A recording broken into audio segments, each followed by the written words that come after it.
my version of reality, how I think things should go after my victory, is better than the other side, then you can essentially run the simulation and then find an answer to whether or not this thing has merit at the end of that simulation, right? You could run this and actually understand, yes, this is what that reality would look like if this battle happened this way or that way, right? Yeah, that's Ender's Game, right? Where he's playing the game and going through all the results of the game.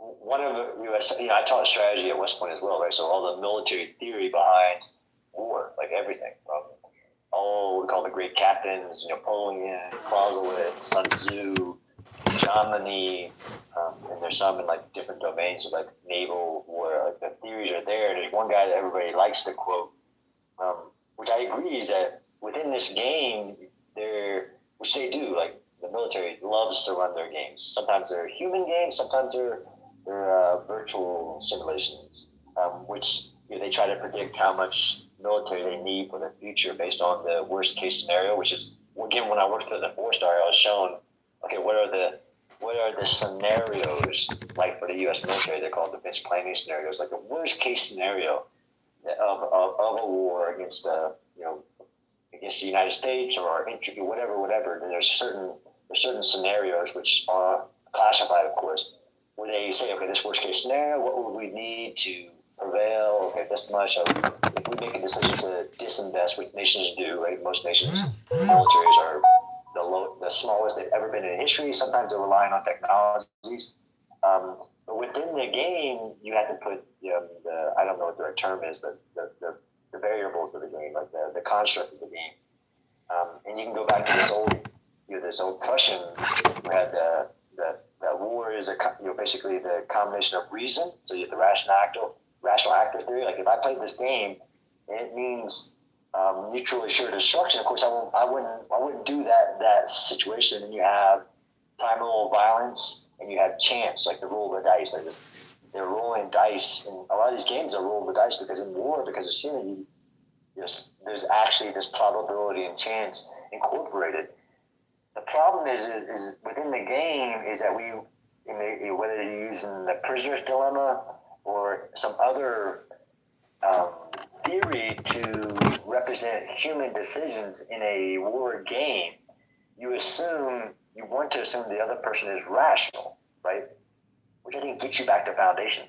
If I can convince somebody through religious indoctrination that their actions on the earth isn't what matters, it's in the next life that matters, which is really what, for a very microcosm. When you talk nation states who are armed with nuclear weapons, Cuban Missile Crisis, things like that, there's absolutely rational actor theory there, and we can play out the games of the major players, but we've seen the rise of irrational actors. And I think Hamas is the greatest example of this right now, where Hamas, if you were to put them into the game, their ideal is not that what they're trying to achieve now. It's on this higher plane to destroy Israel because they view it as sacrilegious that it exists. So if they all die and they still achieve the goal, it's irrational victory for them. So I've been a part of some of those higher level games at the basically Department of Defense level and things like that, and we'll put some irrationality in there for like the other side you're fighting against, and you don't want to be so beholden to the rules of the game that you don't think asymmetrically. And there's a really famous example where this Marine general came in. He was the red team, and he just did crazy stuff. And you're like, well, why do you want me to do certain things? Never fight. All war is asymmetric. The other guy isn't going to fight the way you want them to. But I think there is some irrationality when they're radicalized, that their decision making isn't based on a shared understanding that we have, that they of course want to survive. They want this, they want self-determination, they want territory, they want whatever. But there are some people who, even all the great wars, there's rationality of what they wanted. When you start getting into irrational actors who now have immense military capability and hold terrain, it's a blaring red light to be factored into these bigger games where like Elon with the civilization, like when a human decision leads to decisions that actually end up in destroying civilization. And you want to put in enough barriers to those decisions, right? Checks and balances. And so when you have an irrational actor who gets a certain capability, it's a real big problem. True, yeah. I kind of feel like it's really interesting because you can use religion, like what you explained, to kind of create this. Like, I'd say by nature, we understand what war is, but we also want to seek peace, and we use war as kind of a tool to get there, right? As a kind of equalizer to cancel things out that could be negative and disruptive to a type of peace, right? So you always use this kind of something that should clear a problem potentially, right? You have something that thinks it is deserving of its territory, and this could be on both sides. And then you say, well, we can't agree on a particular thing, so we'll need to annihilate each other and see whoever wins is the best. Evolutionarily speaking, that's also exactly how we came to be, to a certain extent, right? Some bacteria is more successful than the other, or your swimmer swam the hardest, if you know what I mean.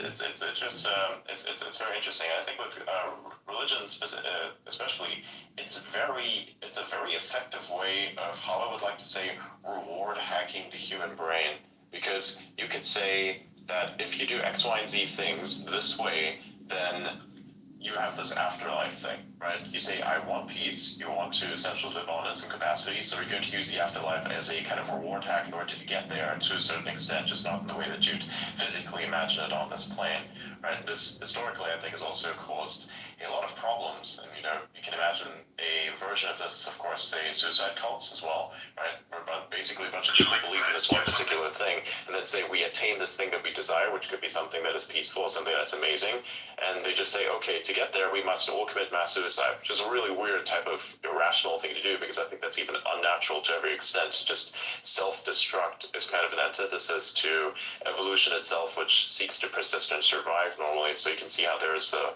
lack of rationale within that, from my interpretation of it anyways, right? And so that's where I think, ideology and religion is very powerful, because that's where InfoWar then comes into as well, right? You want to win the information warfare, and just as with physical war, with bullets and various types of infrastructure, and the compromisation and defense of that infrastructure, it is a type of war of attrition as well, wherein the war of attrition and information is more or less who can essentially keep up with the amount of bullshit that's been made up and then correct it as we go along. Yeah, I mean, just war theory is definitely there, which is the idea that war is justified.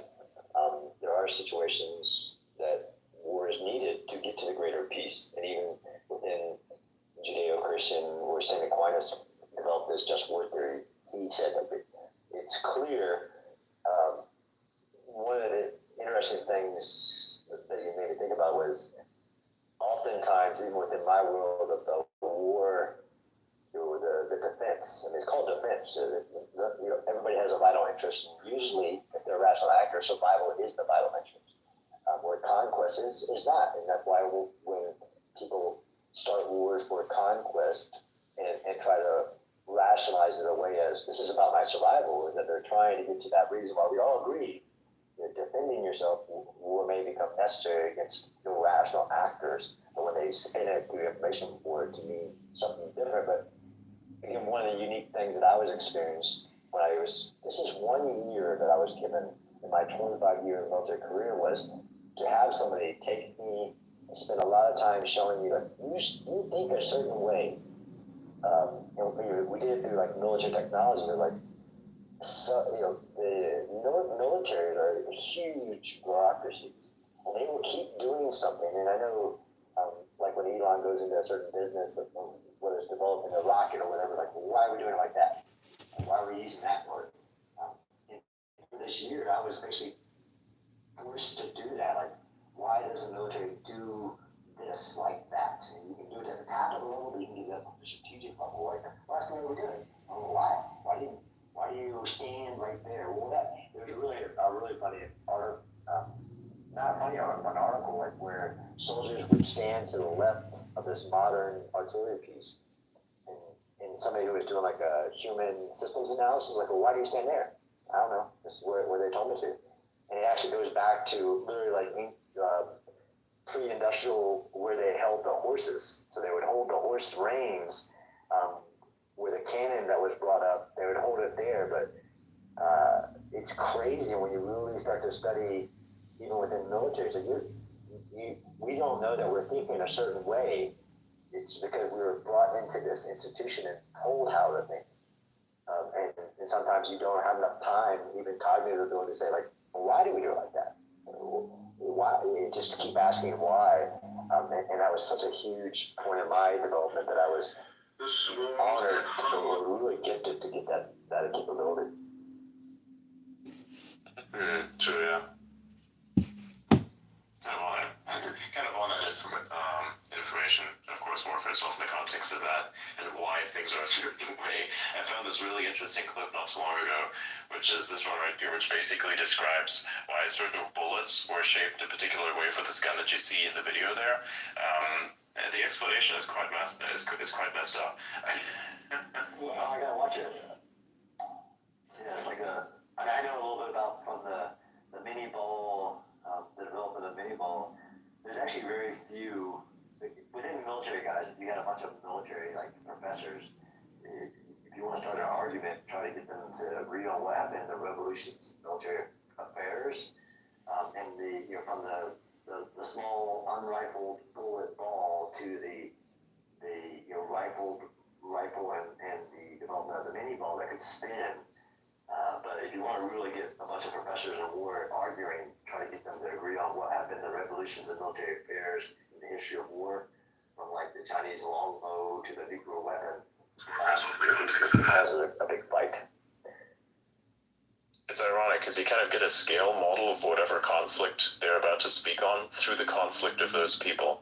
It's kind of interesting somehow, in my opinion. I think that these types of debates and discussions kind of show you a lot about both the sides and the perception of any idea as well, right? I think one of the interesting aspects of war as well is, of course, debates, right? Because you have to debate a particular topic, and how exactly debate is executed, how exactly people perform it, then that kind of tells you who's the most rational within any context, right? Of course, you could just lie blatantly, right? That's another thing, and then come off as rational, even though you're not.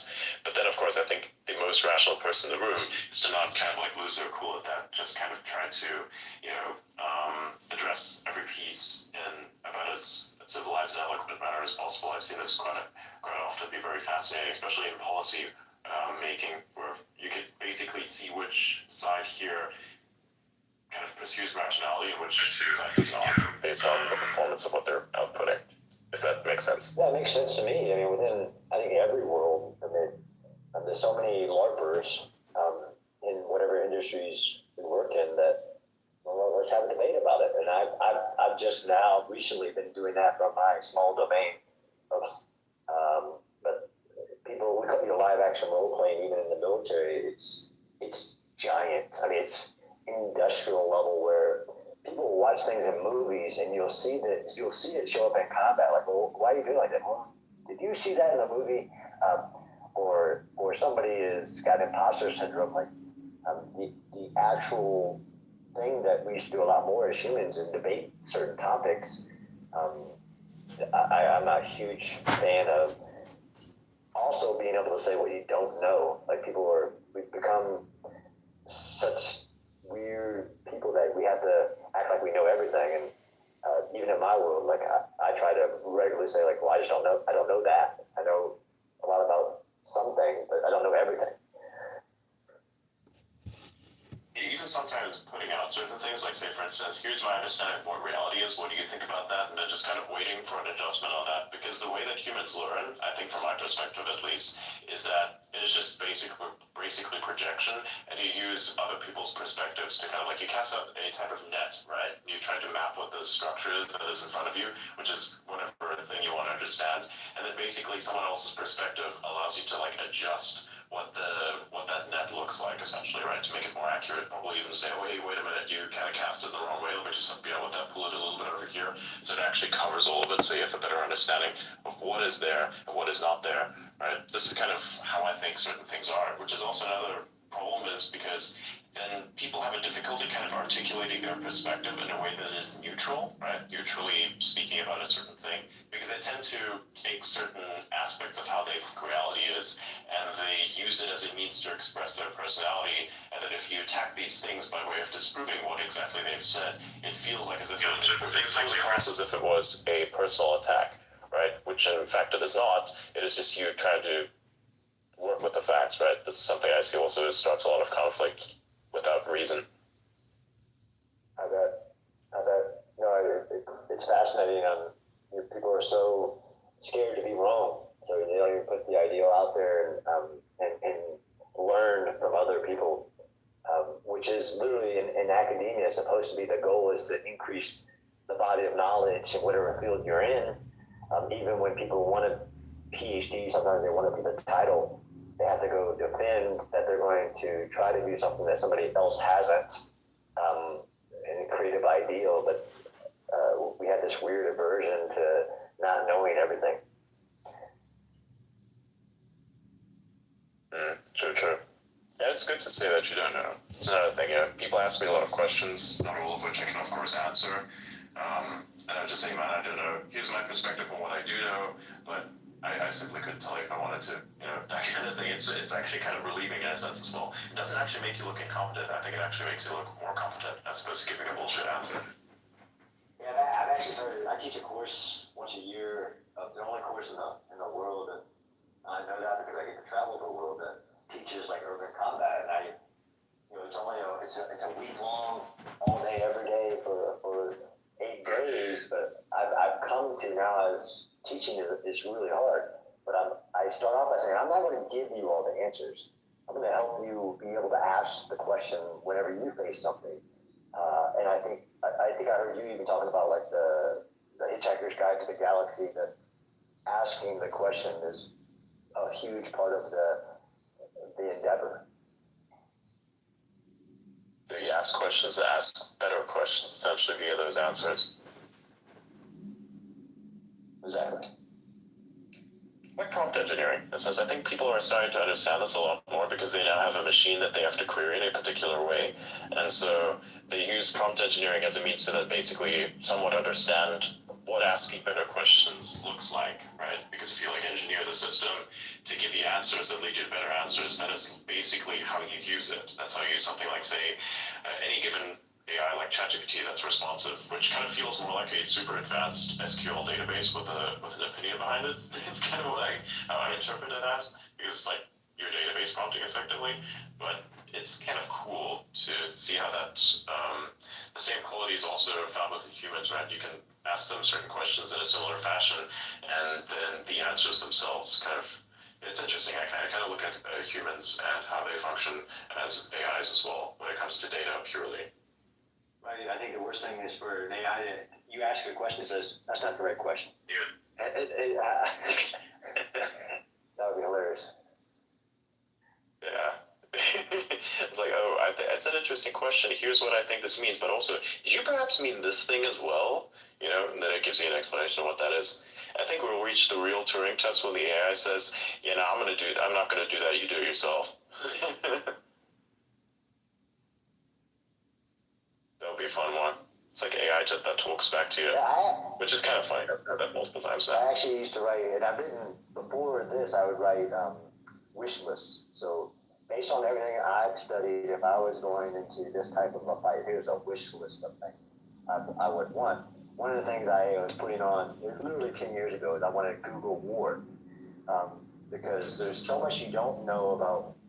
We expect humans to know everything. This is before ChatGPT and other therapies, but the ability to ask a system, like I was in a big battle in Baghdad called the Battle of Sadr City, where we had to put concrete walls around the city that we couldn't go into, which is really bigger than Gaza, 2 million people, like a 2-mile area, the slum of Baghdad.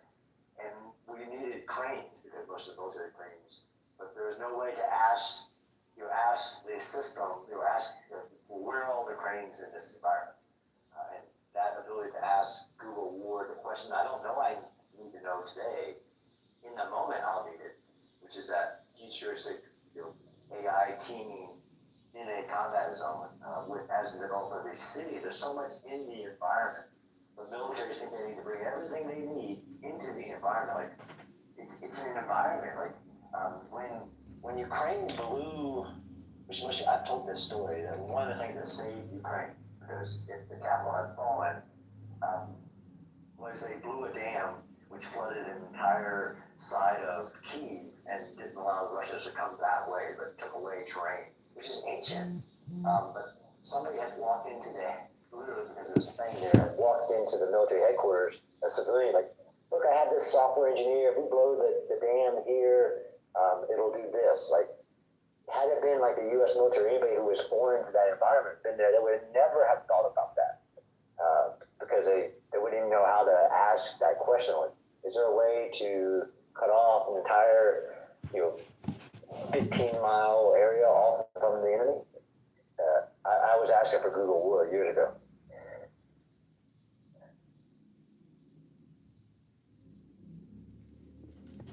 That's wild. Also, an interesting aspect of AI at war is to control the flow of information, because again, that's something that's really, really important. Think about it this way. I want to ask you some question. Imagine that drone technology at some point is improved beyond what it is currently at, which I think is even to a certain extent suitable. But what if you had, say, within, say you have radar jammers, right? This is kind of an issue because now, or even if you have all kinds of jammers, signal jammers that basically make it impossible for you to communicate with a drone. That's kind of an issue. Do you think that, say, for instance, if the miniaturization of certain compute was possible to the extent where I can imagine that you could potentially have like a drone swarm that is independent from anything in terms of, like, say, direct command. You just give it, say, here, look for this type of infrastructure, sabotage this, sabotage that, just let them out there. Do you think something like that makes sense? Do you think something like that could be possible? Because I kind of think about that a lot. I think a lot about drone swarms. It could be, and if you, there is a cat and mouse race now with aerial or even ground-based platforms of signal interruption, active protection versus active defense. And there's knowing what to protect, right? So knowing your own critical vulnerabilities. If it's infrastructure, it could be one thing, or if it's the headquarters or whatever. And then this is what we've seen the evolution of off-the-shelf drones, is that everybody got caught. Like the first time the U.S. military had to look up since the Korean War was in a battle against the terrorist organization, just using hobby drones to fly stuff over their heads and drop stuff on them. It was somebody wasn't keeping up with the development of a vulnerability that was exposed. So then then you create these jamming capabilities, just like we had for IEDs in Iraq. But there's always somebody trying to beat that. So if that's that could be that. So this is why really smart people who are non-military have to be brought together. Like if it's even protecting national infrastructure in the United States, it's there to show what's the vulnerabilities here, and then build the defenses or close the gaps. It's a constant race in that aspect. So I don't think it's in a large parts of the world. It's definitely a vulnerability, and then you have to build in this hidden protection system that's there.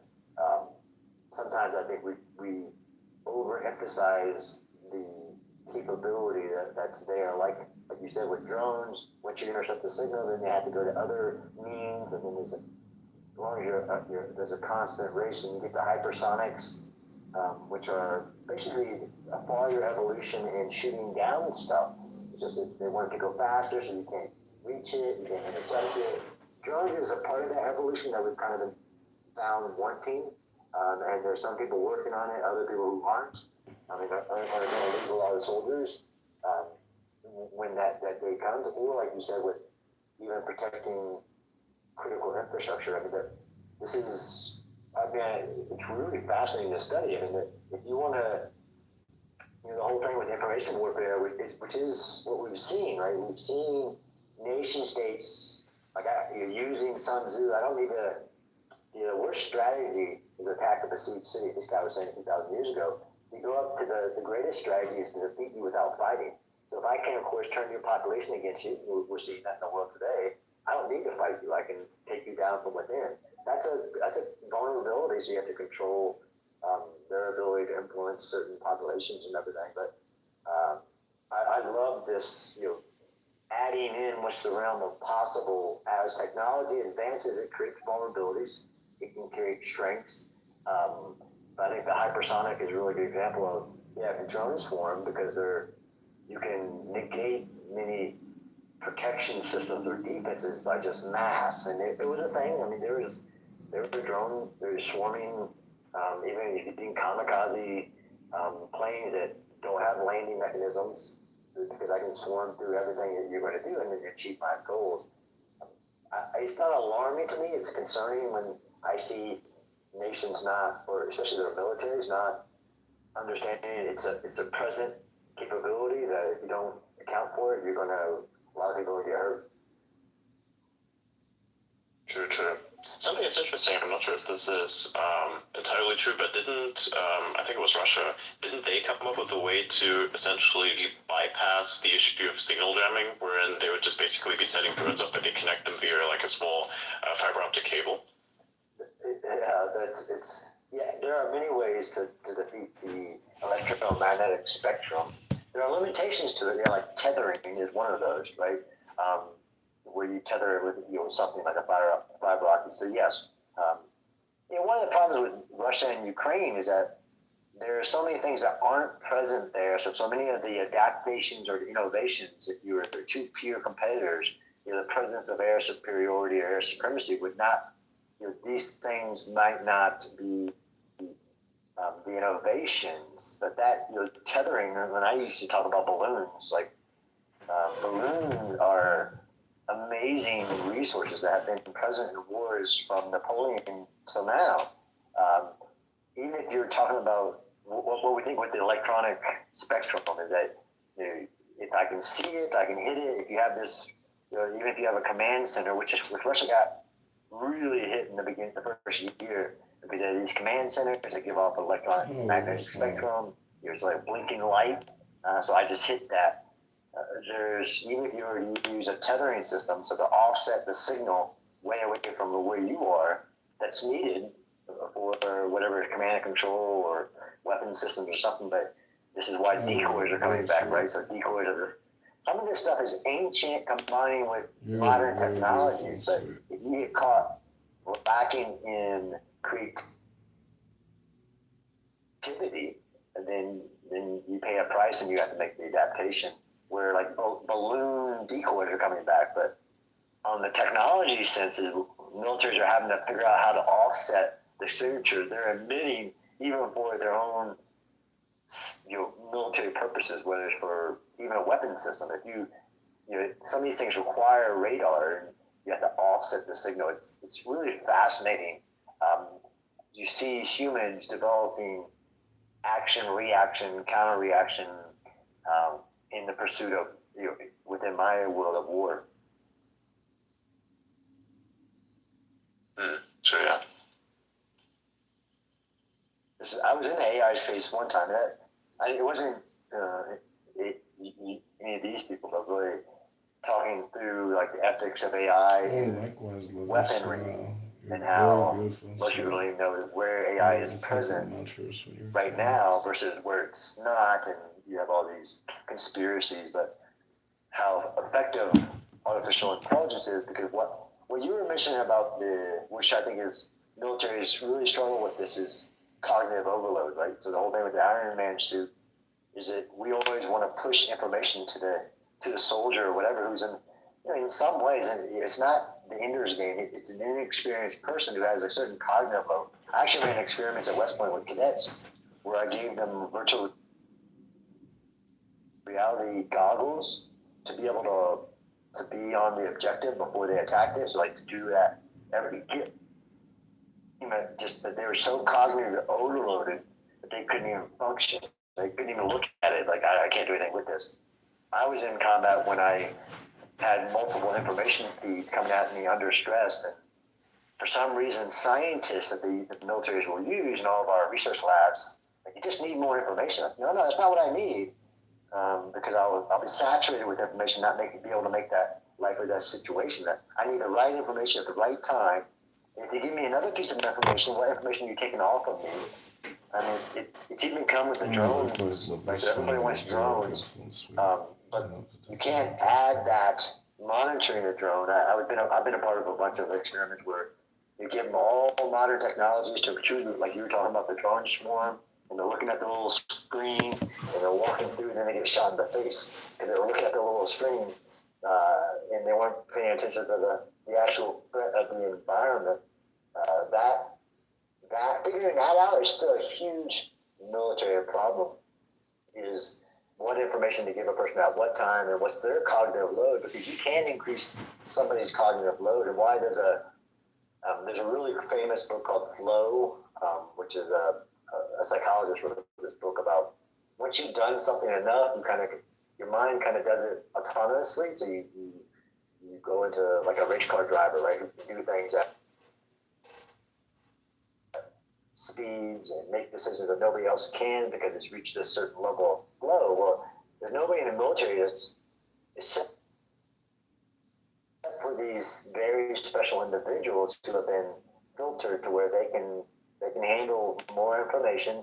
You can train them and they can handle even more information.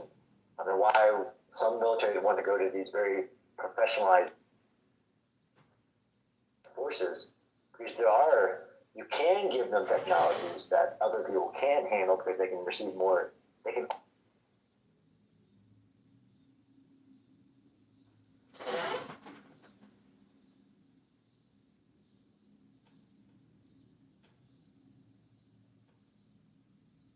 offload cognitive load. But if you were to give that to a private agency, which I ran the test.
One-liner, right? But it definitely kind of highlights the concept where you could literally change the world with one single step, or at least impact quite a large amount of people with that one decision. You can make a post and it could just change everything.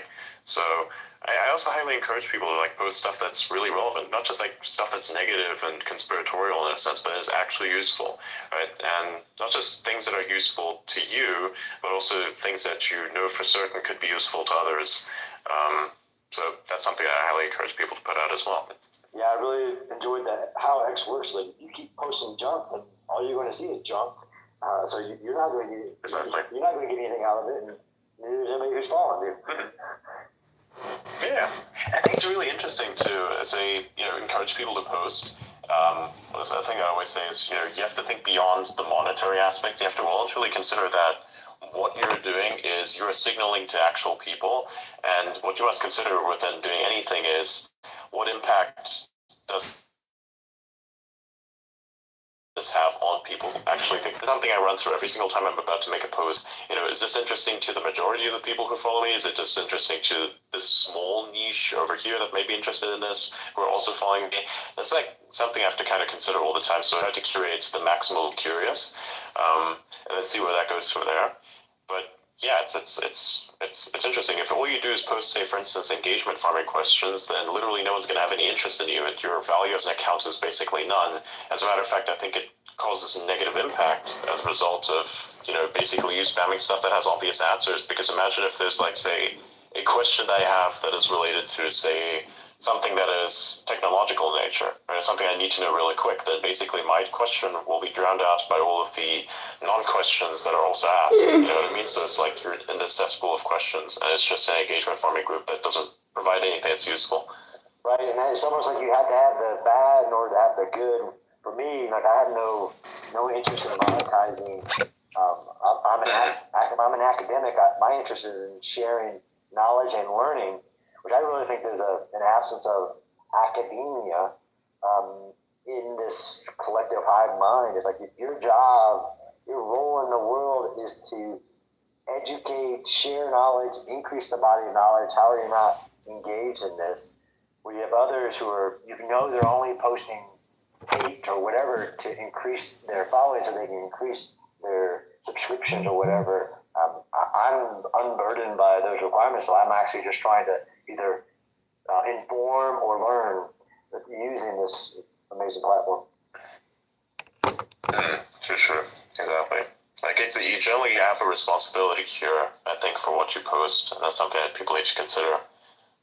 Especially, like, what's also interesting? I like the policy that X has around, say, accounts which are government officials. Like, say, for instance, we have just Goldie up here, who is a account with a gray check mark. What that means actually is, that they themselves don't get monetization. So there isn't even an incentive there's not an incentive of payment for those types of people, which I think is actually very interesting, because then the incentive for you to post anything is just for the people. And I think everyone should think of it the same way, just for the people. It's not for the algorithm, it's not for anything else. It's always just for the people.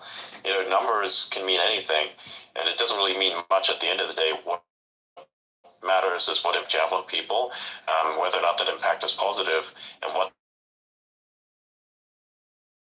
that means going forward, like way into the future, right? We all live for a very, very long time, and we will die one day, sure, but one must consider that what you put out here has an air of permanence to a certain extent, I think, because the internet, right? Yeah, and I try to help people understand in lectures, like your mainstream media, like you have to understand the business framework. Like it is for profit, it has to do certain things. And we definitely should hold them accountable to standards, but you understand that they're purporting, because everything costs. There's some really famous people who said, like, if you want good stuff, then you have to have investigative journalists and things like that. And we're seeing changes to all this, and some of the changes are so fast, it's like really hard to keep up. Yeah, exactly. Well, thanks, Adrian. Amazing space. I'm more than happy to do it whenever schedules align, and especially if it's within my space. But I also love joining and listening, as you've seen me down in the spaces sometimes. Yeah, indeed. I've noticed you a bit there too, so that's kind of cool. I mean, thanks that you see value in what I do. It gives me an understanding that what I do is actually is valid in a sense. You know what I mean? Like it's something where people say, oh, you shouldn't really seek validation to a certain extent. But if you are talking about certain things that are somewhat beyond your field of expertise, then you have to kind of seek to an extent validation from people who are experts in the niches of which you speak, right? This is kind of something I think is really important. So thank you very much, and thank you for the feedback. And any feedback that you may have on what I'm doing would be most welcome. Great. Thanks, Adrian. Yeah, thank you very much. If you all have enjoyed this show and would like to see more shows like it, please do follow me. I'm always here. I think I'm going to start a space just after this one, which I call the information space, where we practically discuss anything. It's a daily show. It's running a bit late because the space, is very long. But yeah, do join me for that. I'm going to end it here. Thank you all for coming, and we'll see you again soon. Thank you, John Spencer, for giving us the time, and this much time especially. So, yeah, man, awesome stuff. Have a good day and night. Good night. Kind of seek.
So we're going to another Adrian Dittman room, aka Elon Musk.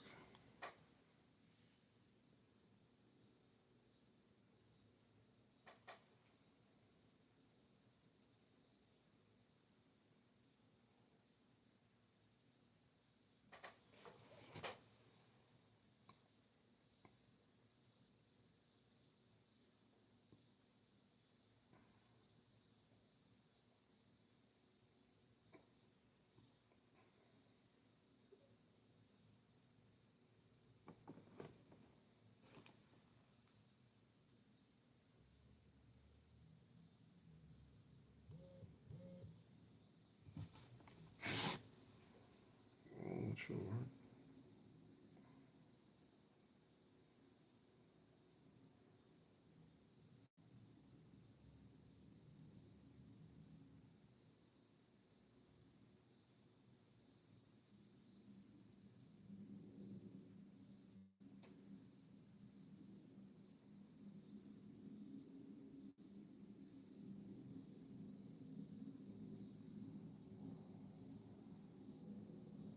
Is it tomorrow or next week?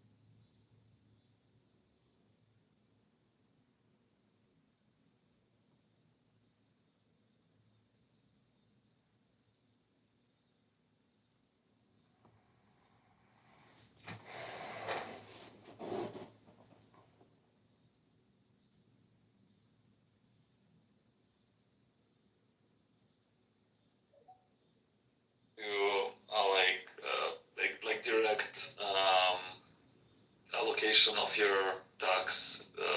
It's always kind of there's like a lot of indirection. Like you vote first, you vote, and then you kind of are having a bet on the candidate, like giving you a promise, and you put your faith in them, and then the taxes go in some other direction. So if you had a direct say where you want your particular taxes to go, perhaps with a choice of options, I think that would at least give certain uh, degrees of freedom. But then again, it has consequences as well. Indeed, it does. Like, I mean, taxes themselves, like especially there's two factors. One of how it is enforced and where it's being spent. That's the only gripe that I'd have. Other than that, I wouldn't really have a problem with taxes. Like, I mean, if it went if it went to something that's good, like say maintaining certain types of infrastructure, and to make sure that that infrastructure, of course, is the best quality for the Michigans, because it has been done, it's just I think kind of misaligned in a sense as well, which does a great disservice to the concept of taxes and how it is actually supposed to work, right? Like, you wouldn't need massive taxes the way they currently exist if you actually had a system that is trying to effectively use the money that it earns effectively, or like brings in rather than it's supposed to earning, in a manner that is reminiscent of a business, right? Governments need to kind of like run the same way. They kind of need to be run in the same way that a business runs itself.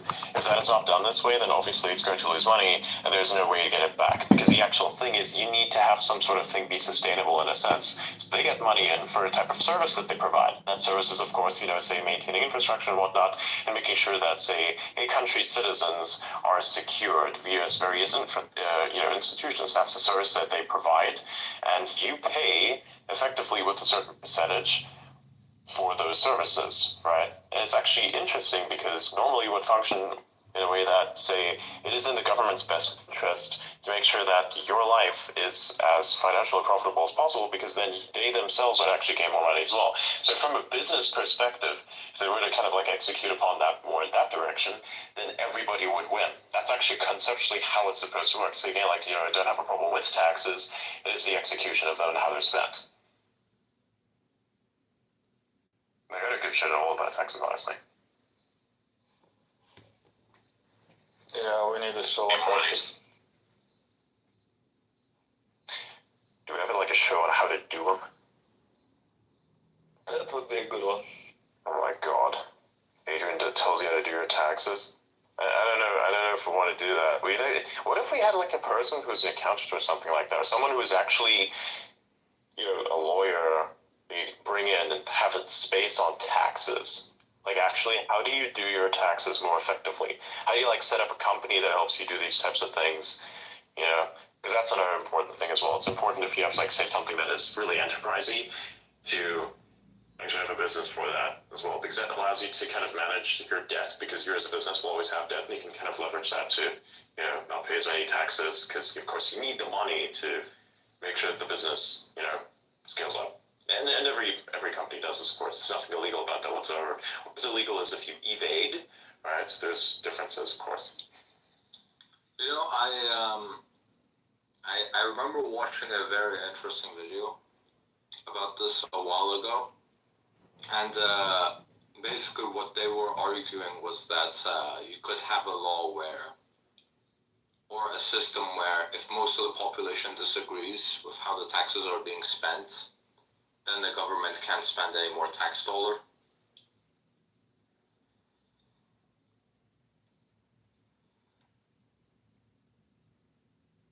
But can they spend up until the threshold or nothing? So the way that they were doing it was they were arguing for so they were doing it in terms of like a system where it will be kind of automatic, right? So the money would be created in a automatic way, and it will be given in an automatic way, but most of the population, if they disagreed with how it was being managed, then it would lead to a situation where the money that the government was spending would be paused. So you would have to get like 70 or 80% of the population to disagree and say, okay, we don't like the direction that the taxes are being spent. And then it will pause the system. Interesting.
On wars, and then you actually ask him about, like you brought it up, that AI will actually solve everything. So you let two sides, I guess will be like versions of AI talk to each other and resolve everything without even loss of a drone. I mean, So it'll be like completely lossless war. yeah. I mean, I've kind of been talking about the kind of autonomous drone warfare for a very long time, even as a kid. And I started realizing this when I saw the first DJI drone. I was like, this fucking thing is really small. It costs a lot now, but in comparison to what was once a drone before this, I kind of see this, and I see parallels in computing as well. That could become very, very inexpensive very quickly beyond what it currently is costing. And everybody's kind of laughing about that. I'm like, no, man, there's a huge personal demand for this. Look, it's this tiny little flying fucking thing, has a camera on it, and you can just annoy people with it. Nobody can really take it down unless they have like countermeasures for this. That is hilarious. People just gonna get that. People drive around with trucks that have extremely loud speakers and say a horn in it just to annoy people. They're definitely going to get a drone, and that I think drives up demand as it is. And imagine just from an offensive perspective, like, wow, this thing doesn't cost much in comparison to something else. You could sabotage infrastructure and anything. It's kind of funny that a kid would think this way, but then again, I'm weird. But started kind of like putting that together when I saw fish. You ever seen like a school of fish and how they move? It's kind of interesting, right? All of these are independent entities in a sense, right? But yet they move as this kind of mass with the sole purpose of surviving. Like they group up together and they swim around like this to become confusing so that something like a predator fish cannot identify the individual fish, because that's what the shark or whatever predator fish tries to do. They try to effectively swim to this mass that the fish assume and try to single out an individual fish, then catch and, of course, inevitably devour. And when I saw that, I was like, wait a minute, that's kind of what you'd want a small team of drones to be able to do effectively, right? To kind of maneuver around in ways that they don't bump into each other or certain types of infrastructure. And the same thing also with birds. You ever seen like a murmuration? It's the most beautiful thing you'll see, especially in real life. You'll see this mass of birds flying around like clouds. It's beautiful. So orderly, like with this kind of mathematical aspect of fluid dynamics just governing this beautiful mass. And you think about that in terms of drones, right? That's what I always like kind of troll Sierra with, who used to work at XAI. And it's like, hey, what if we did drone swarms, but like the drone swarms are individually sentient to a certain extent, right? And you just had them fly around, like small little attack drones with their own little computer aboard. And it's like, no. And now what if we did it with lasers? Absolutely the fuck not. Yeah, I'm sorry. It's not my fault that I want to weaponize everything. Yeah, like the bird swarms actually use, like you said, mathematical precision, and the way once they wing, they create flow with the air, and then the next bird behind leverages that flow. So it has to expend less energy, and it's really incredible how they synchronize. Exactly. So I think that's something you could do for drones, perhaps as well. And of course, you look at compute. I think in the future that's going to become, very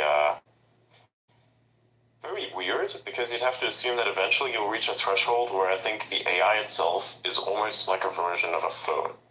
Phones themselves kind of improve over time. Well, for most companies anyways that have a rapid sense of innovation. Not really Apple necessarily. They have a very small rate of innovation, a very light rate of innovation. They're still good. Like, don't make a mistake that they're still good.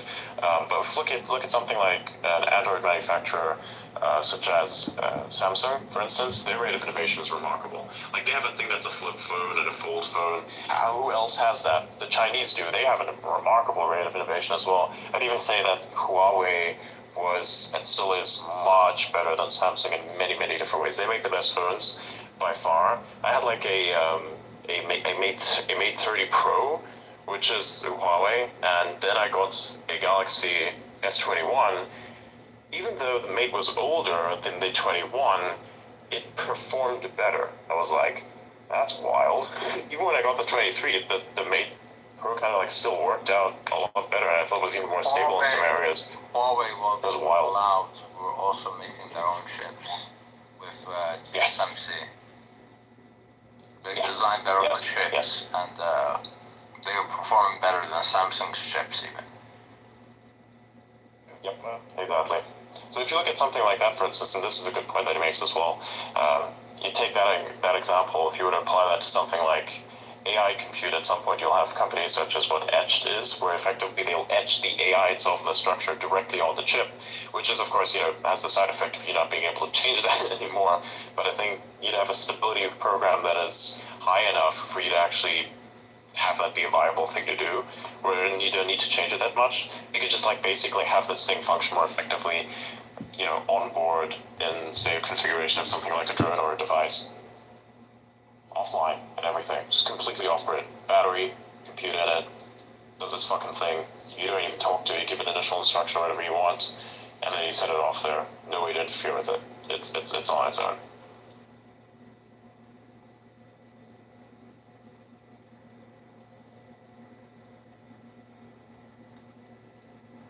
Yeah, turning on chip is definitely like a bare metal thing, no thing almost. It's like pretty much embedded. No virtualization. Yes. Just latency reduction is that's the thing that you need as well. And to have it be effectively its own brain is also very important, right?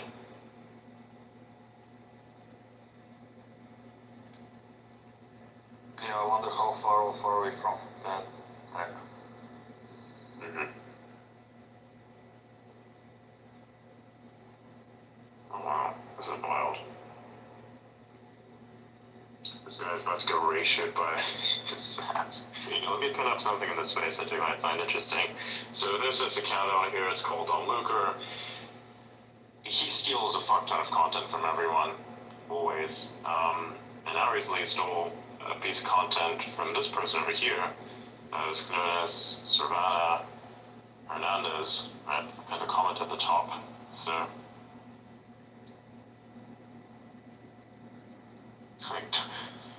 oh, we've been through this before. Don't steal my footage without crediting me. I waited outside for 3 hours and got rained on, and then had to wait another 3 inside for Kamala to finally come out. Don't appreciate this at all. Yeah, don't steal people's content, and if you do take someone's content, make sure to credit them in it in a way that is easy to trace.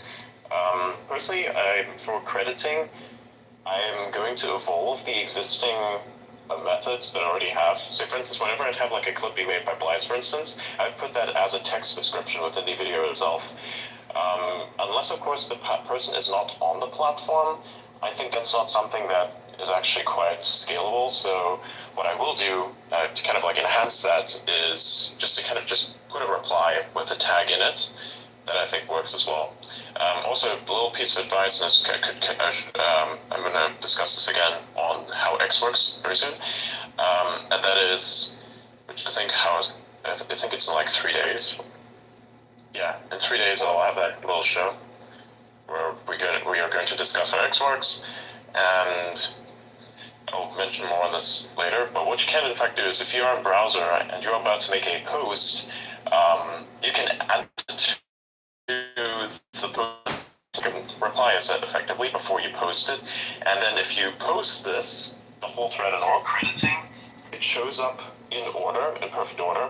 It is not mixed up, because the problem is, if I were to say make a post, I put it out on the timeline, and I wanted to put additional details to it, I'd have to then reply, I post it, but the problem is, if you do this, it just pops up randomly in your timeline, which is not supposed to happen. It just pops up right up at the top, because, I don't know. So that's not good. And to kind of prevent that from happening, you introduce the reply early on into the post before you post it, and you do it on browser. It works effectively. I've done it multiple times. It's beautiful. I think let me find one example of this. What is the difference of doing that reply on browser versus mobile? So if you look at it just works, and the other one doesn't. So if you look at, say, for instance, my timeline right now, you don't find any stray replies that are just bombed into my timeline, etc. Right? You mean like lines on the left? Yes. I'll definitely, Not lines on the left, but actually the reply itself. drive to Olympia Park. Okay, I'm looking at your timeline. Focused now.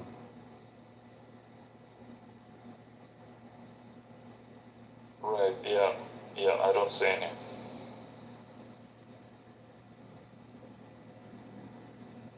So if you look at the thing that I put up there, you see the one that I just pinned, you can actually see that there's a reply to that. And if I didn't do it the way that I just explained it, then effectively I'll that definitely thing drive to Olympia would Park show for a up kiss tomorrow afternoon.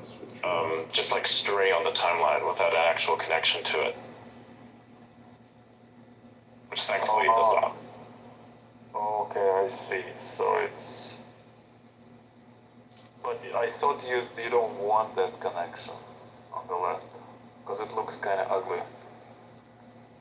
It doesn't matter, actually. As long as it's not stray on the timeline, I don't really care. Yeah, exactly. When it's on a timeline, it's not ideal. No, but in this case it is. You wouldn't even notice that it was there. Just like I just demonstrated.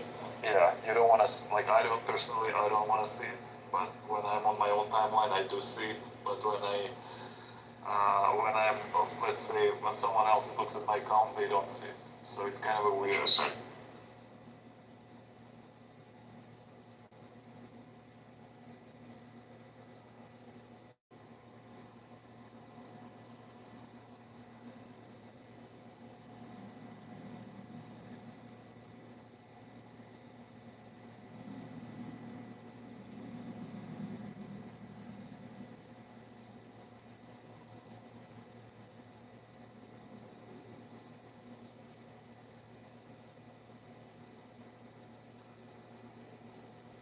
I'll definitely drive.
Like tons of messages I have to look into.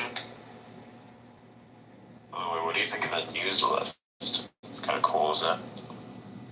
Yeah, it's awesome. Yeah.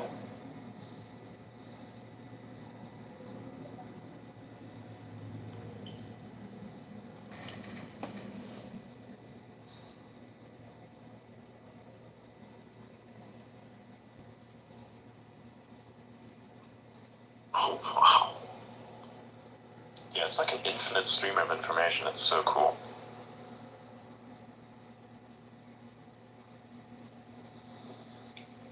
Replying to a post before liking it is like putting shoes on before socks. Pretty much. Well, I mean, if I didn't like it anyways, I just replied to it. I don't actually see the reason to it. Like, you're signaling enough as is. If you want a max signal, you can actually give 4 engagements simultaneously. If you wanted a max signal, you could give a reply, then also give a like, then also give it a bookmark, which counts as a silent like, and then also quote the thing. That's like max amplification for any piece of content. It's like max signaling. Dude, fucking engagement from with this, I swear to fucking god. If you do, it's just gonna kick you out.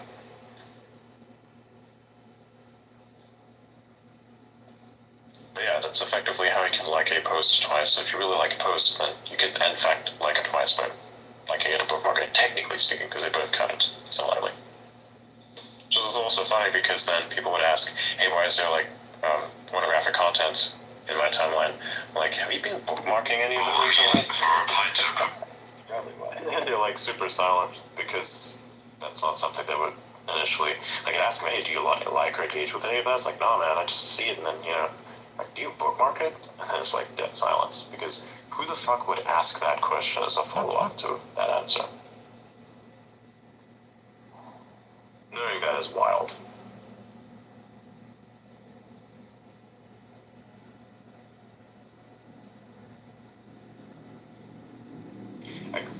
You know what I think is interesting is the negative association of the laser eyes meme. In reality, I think it's just like this reference to Mass Effect, where like this entity takes control of like other beings, and then the eyes glow red. So it's like assumed control. I thought that was a reference. It's like assumed red control. Is it not? I believe that's what it is. That's at least how I'm familiar with it. Could be wrong, but I don't know. Then of course it's the laser eye maxis from Bitcoin that have taken that up, where it's like Bitcoin to 100k, so they leave laser eyes in their profile picture until 100k. This is why Michael Saylor has laser eyes in their profile picture.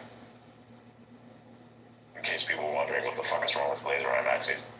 What about Beth? Same shit, you know, it's the meme that was started by Elon. Everybody like makes their profile darker, puts a flag in the background, makes it reddish, and has blue laser eyes on it. It's just a meme, man. It takes on a life of its own.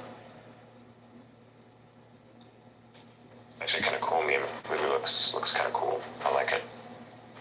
A lot of profiles have actually improved recently. It's like a design to make it more clear. Like your subject of yourself, the profile needs to be clear and concise within the miniaturized format. There's like one profile in particular on here that I think it does this exceptionally well. He's actually in the space down there, right there. It's Arash Malik. He has like a really interesting profile. Like if you look at it and you really look at the profile picture and then the banner, it's very nice. It's like very sleek. It's exactly what you should be going for. Like, don't be me, I'm fucking weird. Do that. That's actually kind of cool. It's nice and clean. It's very memeable. And Bly is the same in a sense. It's very memeable in his direction. Very good. And Brozak does a lot of replying in a meme fashion. So it's literally it. Man, tomorrow. Sounds good. Good night. I'm gonna invite him up. Do not It's get odd. free transport. Oh. Oh, my bad. But isn't it you? Oh, my bad. It is. My bad. Exactly. It is always and will always be. Boys do not get free transport. Where is your only picture for from, lunch. Adrian? Come again? Where is your picture from? Boys Oh, I made do it. not get free transport. Only That's free lunch. That's freaking impressive. We should refine it a little bit as well. And it's something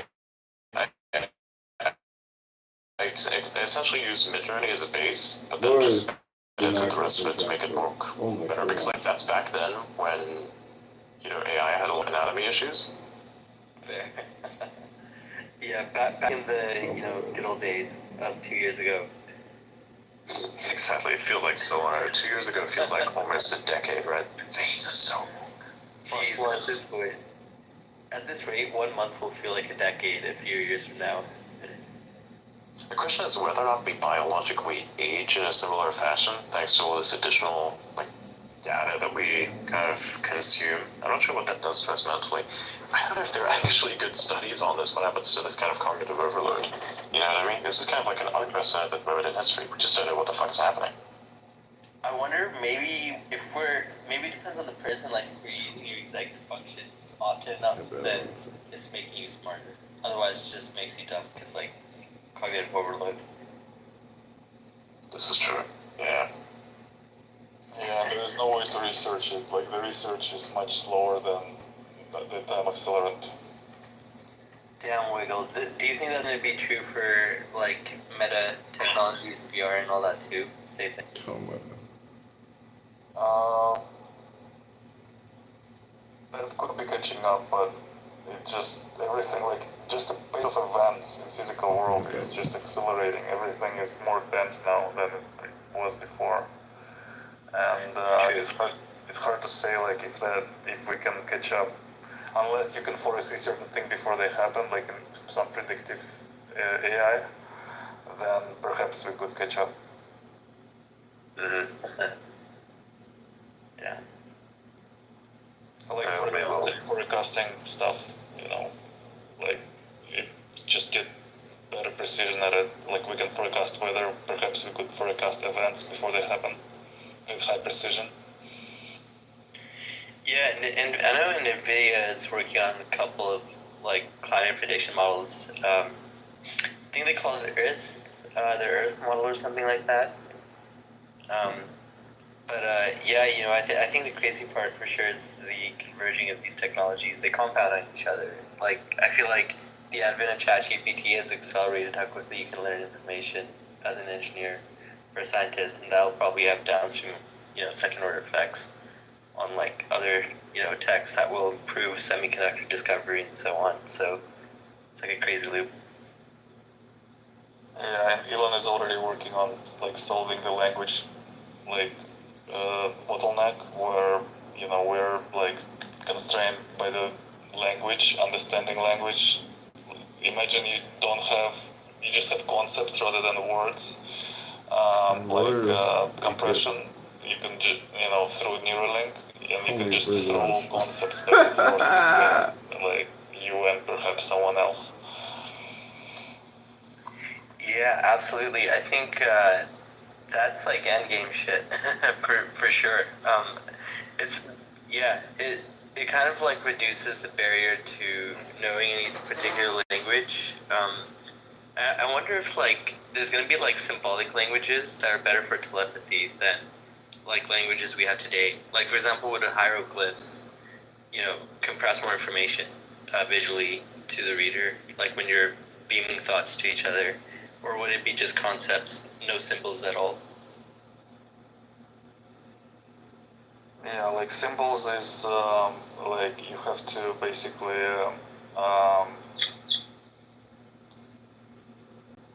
it's a compression, right? Like you have to like first like compress and then decompress, and that takes effort. So yeah, it's just difficult to imagine what it will look like. I think it will first happen probably with the machine versus human, but I don't know. Good point. And then the Thuzian paradox starts applying, right? At what point are your thoughts the machine's thoughts only? Are your thoughts the machine's thoughts? Like when you think of moving a cursor on the screen, right? You don't think in words, likely. You just do it. So you mitigate, like the latency. Yeah, this is kind of what I've been talking about for quite a while. It's that humans don't think in language, they think in thoughts. And then they translate those thoughts into English or whatever language they're speaking.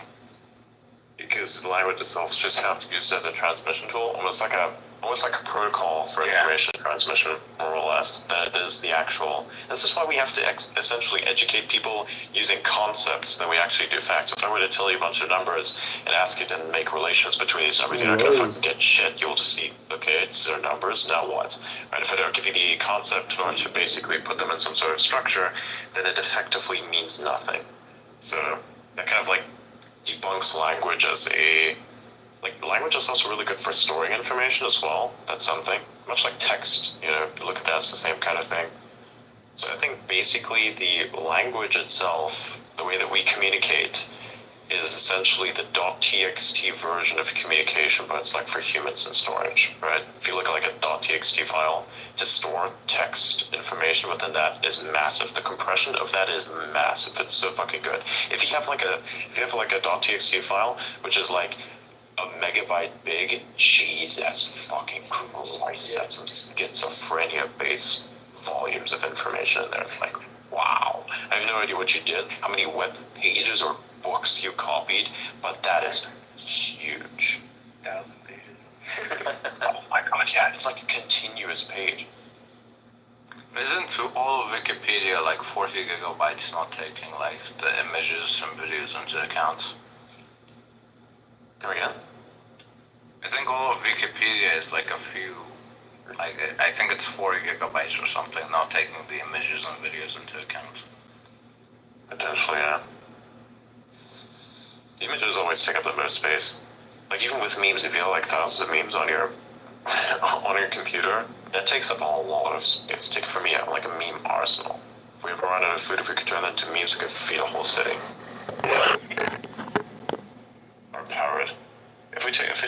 social media cringe, were to turn that into energy, we could power probably the planet. We mainly have to go to Instagram and look at all the lifestyle enthusiasts who are not so lifestyle healthy and whose enthusiasm isn't real. Yeah, so I looked it up. All of Wikipedia, including all of its articles without media, is 22 gigabytes. Oh, lawyers do. Wild. And that's including all the, I guess, locals or only English? All the languages, yes. Oh wow. Because English is super expressive language. It's like the evolution of the modern of pretty much modern language. And like some languages are so verbose, like German, for example, and that it would take twice as more memory.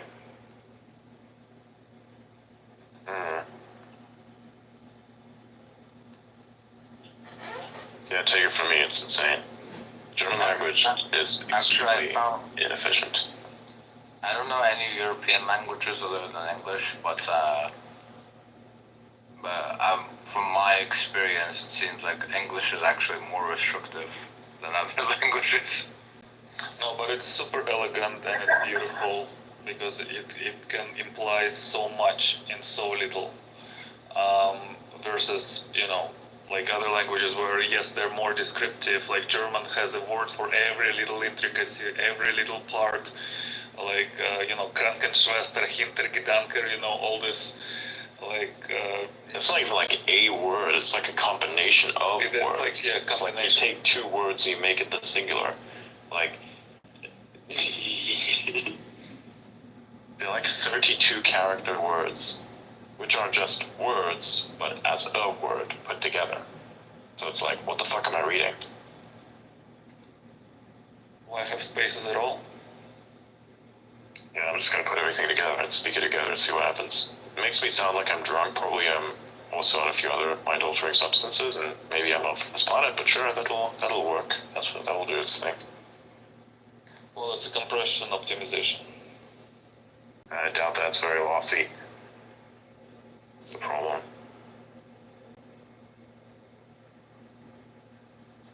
That's actually my problem with any type of talk about compression, is that most of it's very lossy. Yeah, that's right. Like, it's very lossy. Turns out. You have to pick, Yeah,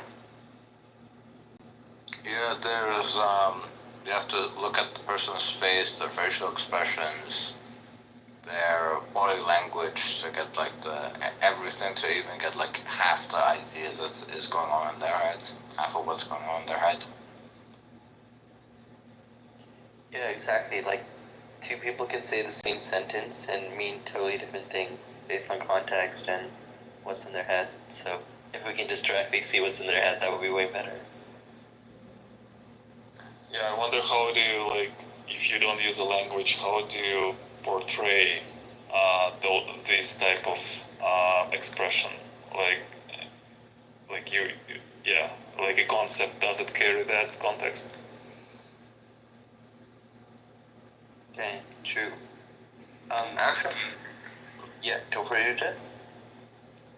I was gonna say, like, what I found interesting is that even though the brain, it can think without language, and thoughts are independent of language, I found that knowing multiple languages also introduces your brain to the ways of thinking, other types of thoughts.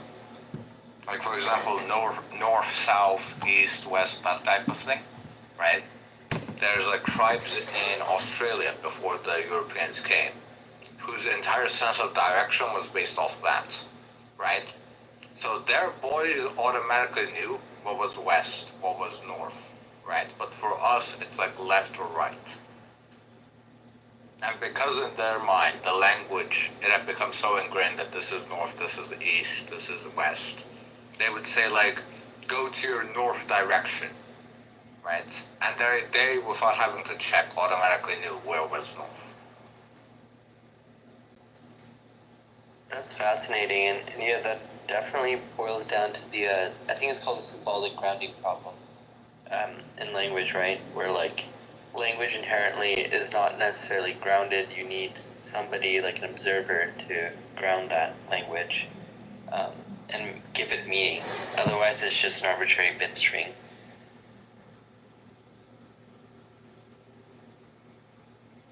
Although, I wonder. Yeah, go for it, Adrian. I kind of like wrote something similar to that, pin it up at the top. It's just like my interpretation of language, where it kind of like functions as a type of Where's symbiotic the lack of virus. free transfer? Right. Only free So again, lunch. I think that the way I described that post that I just pinned, I think that's about as accurate as I can make it from my perspective. What I think language is like for me. But why virus? Can you elaborate on that? Well, much like anything that's symbiotic and also a virus, it infects you, and you yourself will find, say something like English, for instance, is not my first language, but it just basically took over everything, right? So it is almost viral, in a sense. So you don't think in German? Absolutely not. I think it's extremely ineffective. I don't think, nor do I dream in that language. Because there are a lot of counterintuitive elements to it. One of which I'm most pissed about is counting. Yeah, you have to say like 4 and 1, 5 and 1, right? You like name the numbers in order. And if you don't name them in order, you're gonna have a problem.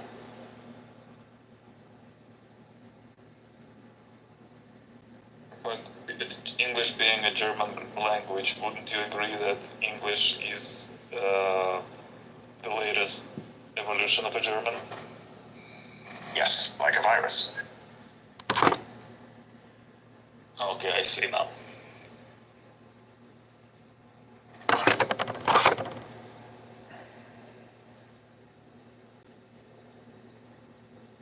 So do you anticipate German to fade? I anticipate many languages effectively fade. German maybe not, but at this current rate, say birth rates considered, and also immigration, as a species, Germans themselves will kind of vanish if they don't get their act together, discard a lot of the garbage ideologies that they've accepted from modernization, and get back to what they once were, essentially, effectively before the wars, right? Because that was, I think, one of the most successful iterations. Hello. So, I just popped in, so I don't know where this conversation came from, but aren't Germans like one of the largest ethnicities in the world, in the Western world? Like, I might be slightly wrong here, but I'm pretty sure everybody from like Germany, Belgium, Austria, Netherlands, UK, France, Norway, Sweden, much of the United States, Canada, Australia, South Africa, New Zealand, and so on. Like a lot of them are pretty much 100% German, right? they have German relations, right? I think one is like Yeah. Anglo-Saxons, and another one is I think like Vikings, right? Those Yeah, are but the- aren't those both German? Aren't those both German ethnic groups? well, There's a difference between Germanic ethnic groups and German. Like it's like Turkish and Turkic. There's a kind of a big difference between those two. They're like the main subgroup. But at least in Germany, there's no pure Germans because when the Soviets took over, they kind of let's say they left no German blood left in Germany. But French people are They pretty basically much. did as conquistadors and fucked everybody. Simple. Aren't French people pretty much just German and Old Gallic?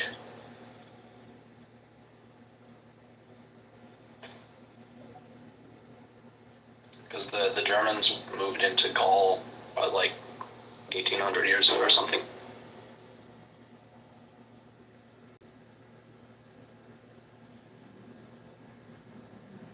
I'm not really sure about that. But when it comes terms of the genetics themselves, if you look at what's happening right now, you'll see a trend, which should be concerning to anyone that lives there and will procreate. So what do you think should change for that to inverse? I think by and large this should happen everywhere in the world, is this shift back to a merit-based society. Because everything else has been taken completely out of context and stuff that really doesn't work and is completely irrespective of anything that has worked historically is just being done, and there's like zero explanation for it. Stuff that just really, really does not make any sense. You know? And there are a lot of examples.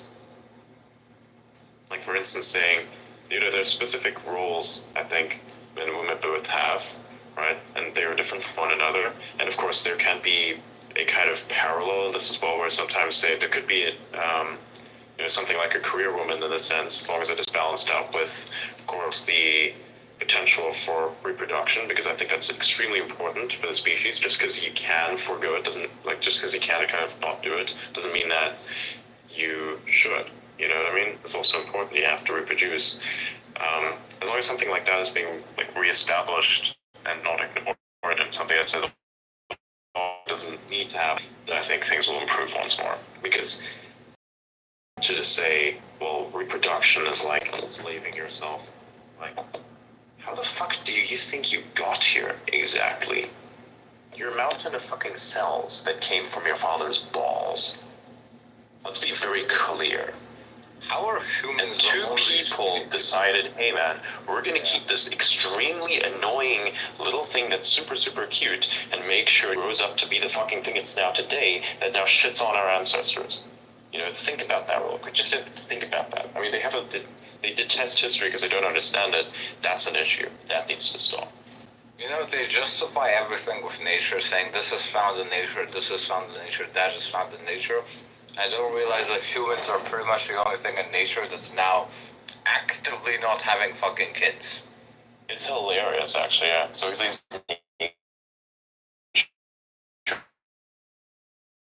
things like they're change their sex, for instance, go by nature law, humans cannot biologically do this without assistance. And even then, there are certain aspects of humans that cannot be changed. Like, say, for instance, reproductive organs. Unless, of course, you come up with some revolutionary technique that essentially takes what is a reproductive organ of that system and were to effectively, maybe even if you were to replace a part on a machine, of course, that is a little further into the future, and current methods do not exist for that. In this way, you can create the illusion of a reproductive organ, but not the actual reproductive organ itself.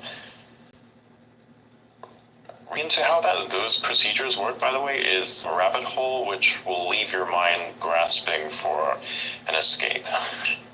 Let's just put it that way. Have you seen the memes that people post where they're like white guys for Kamala, and it's a photo of somebody? You know what I'm gonna say? I've seen. I too browse 4chan. Holy fuck. God, 4chan is a league of its own, I swear to God, it's wild. Somebody like asked, I mean, they ask good questions on there, I'll be honest with you. Like, say, hey, hypothetically speaking, if I were to take a stool sample of something like a fucking gorilla and were to implant it into myself somehow, wouldn't that basically give me the same type of microgut biome that a gorilla has, wherein basically the microgut biome that they have allows them to, say, digest certain plant materials and turn them into actual proteins. Ironically enough, this is something I think if you could do this would be really cool, because that would be a solution for vegans, and it would actually make it so that you don't have to, you know, eat animal things at all if you can actually process this stuff the way that gorillas do. Well, I'm not sure if that would work because gorillas actually have a higher IQ than vegans. So, hold on. What is it? So you're talking about how they have like a certain bacteria that turns the vegetation into protein, right? Yes. The humans do, yeah, I know about that, but humans don't have a big enough gut to actually have that microbiome. So Yes. it'd have to double or triple our body size just to make that happen. And this is why we have MNR. I'm not good at it. You can make butterfly wings happen, or you can make that happen. But then at that same point, if you could effectively do this as well, why don't you just turn off this, the body generates this thing that causes muscle atrophy. What is this called again? Myo something. Oh, I forgot It's like a myostatin. It's myostatin. And what you could do is you could inhibit the myostatin gene, at which point it's no longer produced, and then your muscles effectively don't degrade. Right? This is what lions, for instance, have. Lions have like the laziest lifestyle you can ever imagine, but somehow they're like the beefiest bitches on the planet. It's wild, right? Look at, say, for instance, something like this was once done to a mouse. You ever see what a cyber mouse looks like? That's a fucking cyber mouse. You have the normal looking mouse that's all skinny and looks squishy and whatnot, and you have this big fucking bulky bitch that looks like a brick. I have no idea how to describe it. That's the funniest shit I've ever seen in my life. Just Google that, myostatin inhibited mice. You mean a rat? Or rats too. It's just hideous shit. You know the bulls that are like super muscular, the white ones. Those are because they have like a gene where they produce less myostatin. Yes, yeah. It's like a cow that looks extremely muscular. Like imagine a normal cow, but it looks like a cartoon drawing from Family Guy. It's ripped next level. Like on TRT. Yeah, like that. Even better, because it's actually good. It just looks whack. It's just, I don't know how to say that. It's just... Beth is on TRT, so yeah. Oh, interesting. I mean Jeff Bezos. Oh yeah. Yeah. If you guys are familiar with some guy named Eddie Hall, he kind of has the same thing, where he has a gene where he produces way less myostatin than the average person. Yeah, Eddie Hall, also known as, well, formerly the strongest man on Earth. Very cool dude. I like him very much.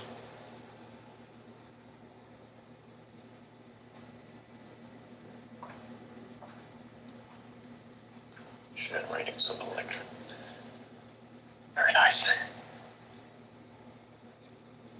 It was like brushed my hair, now it's like all loaded and shit because all the static electricity that generates.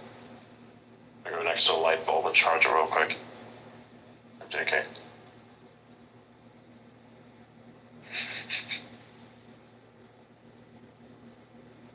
You know, like those weird free energy videos where like somebody takes one of those copper coils and like kind of puts it around a magnet and then just like shows you, oh wow, the light's turning on. But in order to make that turn on, they actually have to continue moving that small little coil because that's how induction works. So it's just kind of funny because they say, oh, this is free energy, and I'm like, no, it's actually not. It's actually a very expensive form of energy, given that you ate a bunch of stuff that then turned the stuff into stuff that maintains the machine and also somewhat powers the machine that then basically moves this device, which then makes a light bulb light on. You just transferred energy from this place over here and put it over there, or into the system at least, and moved it. So the free energy thing is just weird. It's like saying, where did you hide the battery? Except that in this case, the battery is the person itself holding the thing. I'm pretty sure some people saw that weird ass video and came out, I was like, oh wow, it's so cool, but it's just like a little coil of wire over a magnet, and if you move the coil of wire, then of course that creates energy. So it's like you moving the thing itself just transfers the mechanical energy from you into that thing, and then, the rest of the stuff like explanatory.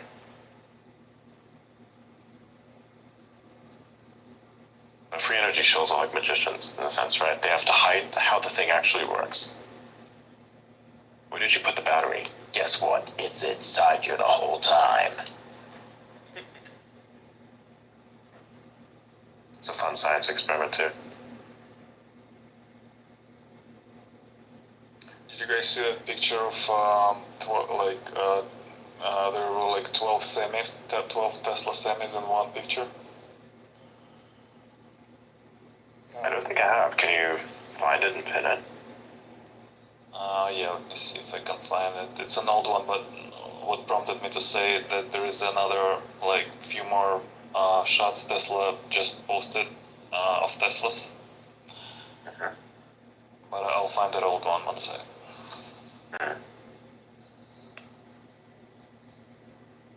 The comment/chats UI on X live streams are dog shit. Somebody just commented that. I'd largely agree with you on that one, to be honest with you. It's still very crude and has a lot of room for improvement. So I actually agree with you on that. Look, you can still use it. Does it have room for improvement? Absolutely. Does it mean I'm gonna start going on about it on timeline? Absolutely the fuck I won't.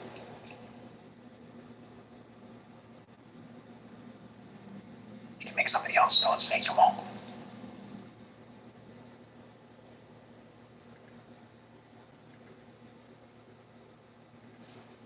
Okay, let's find this.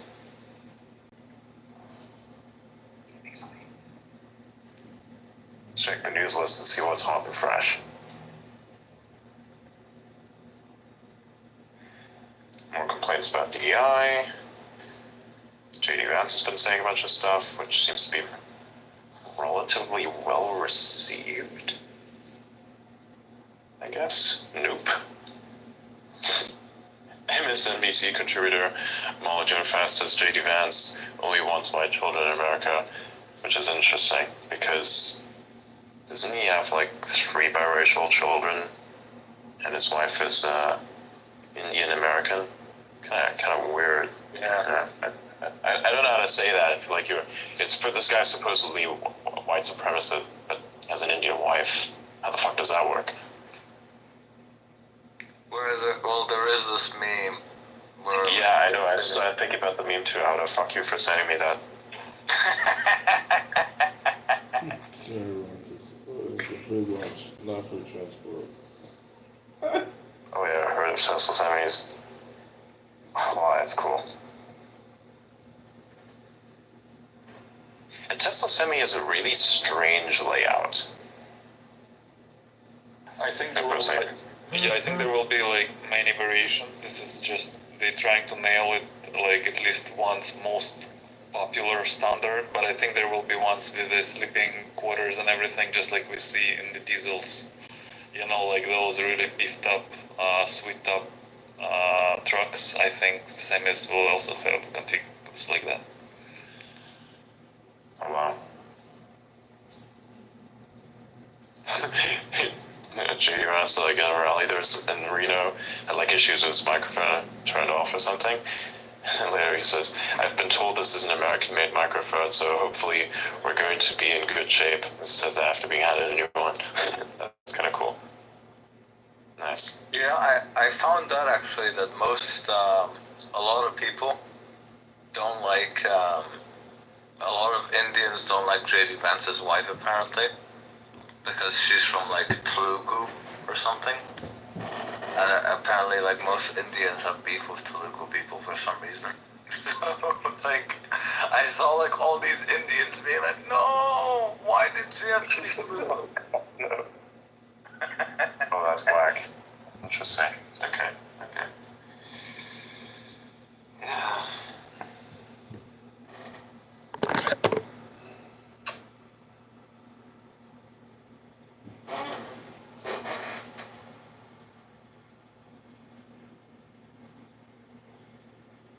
I swear, some people really, really do not have any idea what they're talking about. Like, they just say shit thinking it's real. What the fuck? Like, stuff about X, for instance, right? And it just doesn't make any fucking sense. Like, somebody found some stuff in a code that's like, protect class something, blah, blah. And they say, oh my god, there's a specific list of accounts that are protected. We gotta make sure, blah, blah, blah, blah. It's like, that's not how that fucking works. It's completely normal. It's just something else. She doesn't even do that. No one is exempt like that. And then they say, why is this account over here protected from community notes? That's bullshit. 0 people are protected from community notes. Literally, Elon himself gets community noted sometimes on stuff that he says, you know? And sometimes only happens because 2 reasons. 1, he doesn't talk shit most of the time. Talking shit, I would say troll could potentially fall into the shit category, which is hilarious because it's called shit posting, and that's a good thing. And then number 2, sometimes things can go wrong. And actually, I should probably say 3 is there somewhere as well. It doesn't actually post that much in the first place. So it's like, you look at that person gets community noted, right? So, this is it. It kind of disproves the idea that there's some sort of protected class in a sense, right?